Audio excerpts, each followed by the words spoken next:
Yetta, I just love math. I know you do. Moving forward with the Dekker Team. Moving forward together with the Dekker Team.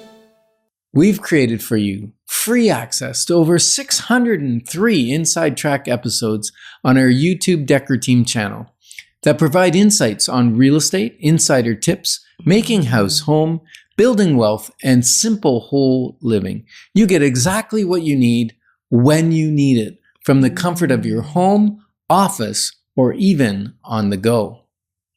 So this session, we're going to talk about and explore how a P&L compares to a cash flow statement. What's the difference and how do you use them? So P&L, you're connecting to business, and cash flow is what we would call the same basic document. Yeah. Inside a personal finance. Right. So this could be a little bit confusing for you if you're listening right now, because you're saying you're using two different terms, but you're saying they're the same thing. Essentially, they are. There's just different terms used, whether we're talking our personal finances or whether we're talking our business finances. Right. And not everybody has a business. And if you have a business, you're probably very familiar with these forms and these terms and this process, because without it, you can't track your business and you won't be having one. Yeah, and there's really three levels. Like, if you're in a corporation, a for-profit corporation, you're going to talk about a P&L, a profit or loss. It's called profit and loss statement, but it's because some months you might have a loss, other months you might have a profit. Now, if you're in a not-for-profit, they call it a surplus or a shortfall, right? It's not really a profit or loss because you're not about profit. And then in your personal life, I like to call it a spending plan.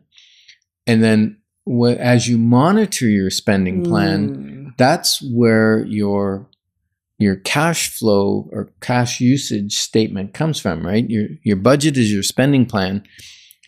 Your cash flow statement actually shows whether you followed your budget or not. Well, and doesn't it also show, like sometimes a spending plan, if I look at my whole month, I know I'm going to be fine at the end of the month. I can see that it's a zero budget.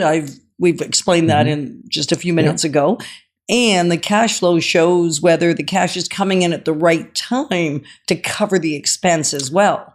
Yeah, you can do a future cash flow statement because, for instance, in our real estate business, we have more income typically in the summer months or the fall and summer and spring than we do in the winter and months. So we may be short in the December, January, February, where we're spending more on heating and hydro and food and whatever.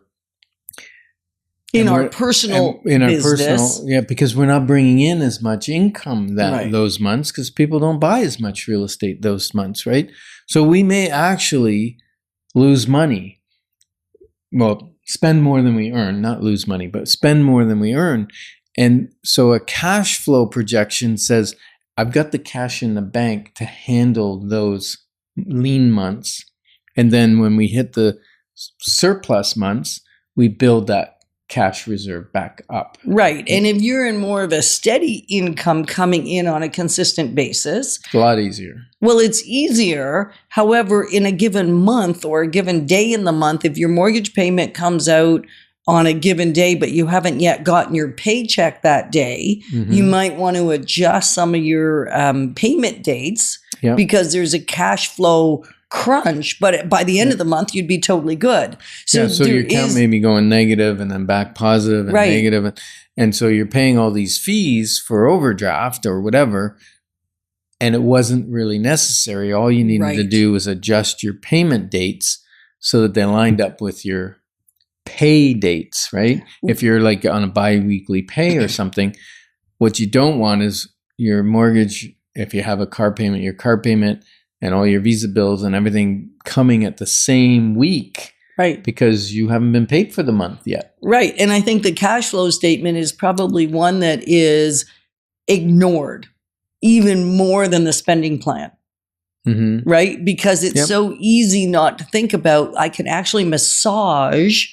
You can't necessarily choose when your Visa payment is due or your different statements, No. but you can certainly adjust things like mortgage dates. You can often, or you can build a surplus so that you always have lots sitting there. But if you're writing a tight budget, you may either have to save up some money first so you have emergency money that allows you to have the cash flow crunch not address you or like affect you, Right. or figure out how you can play with the dates of when things come out to align with when you get paid. And most lenders will adjust that. There'll be an interest charge for a period or whatever, but they may delay your payment or move it forward or whatever so that you can balance out your money inflow and outflow, right? Right. It's like your well.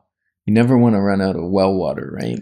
Okay. You never want to run out of cash. You really don't. No. And when I say cash, it means money in the bank. Right. Because not too many people are running around with cash. Not too much anymore. So if you're thinking, hey, you're confusing me more than you're helping me, we're sorry. And sometimes it has to get messy before it gets easy. Sometimes it sounds simple when we don't know much. Then when we learn a fair bit, it sounds really crazy complex. And then the reality is it gets simple again once you have digested it and figured it out. Right. And if you think, hey, money is boring and it's confusing, and well, pick up a copy of The Wealth Formula that Yetta and I wrote. It's an excellent book written as a story. It's very easy read.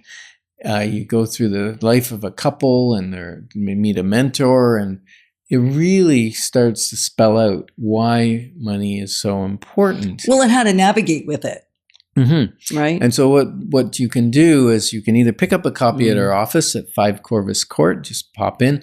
Well, make sure we're there. Yeah. Let us know you're coming. Yeah. We'd love to hear from you anyway. So together at dekkerteam.com, if you want to arrange a time to pick up a copy, because it'll save you some taxes and it'll save you shipping. Yeah, we're still going to pay the taxes, but we're going to reduce the price of the book a little.